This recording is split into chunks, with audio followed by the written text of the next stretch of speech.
আল্লাহ বলে বান্দা এ হও, এই কথা দিয়ে আমি তোমারে বানাই নাই, বরং 9 মাস মায়ের অন্ধকার জরায়ুতে আমি কাউকে না ডেকে একজন ফেরেশতাকেও না রেখে আমি মালিক একা আমার কুদরতি হাতে তোমারে সাজাইছি।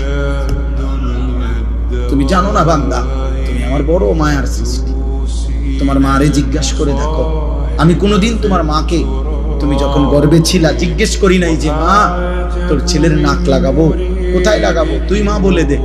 আল্লাহ বলে না, আমি কাউকে জিজ্ঞেস করি নাই, আমি মালিক আমার নিজ হাতে আমার কুদরতি হাতে বান্দা।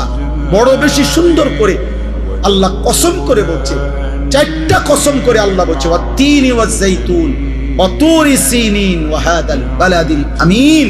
আল্লাহ বলছে কসম বান্দা, কসম কসম কসম, আমি তোরে মানুষকে বড় সবচেয়ে সুন্দর করে আমি আল্লাহ সৃষ্টি করেছি।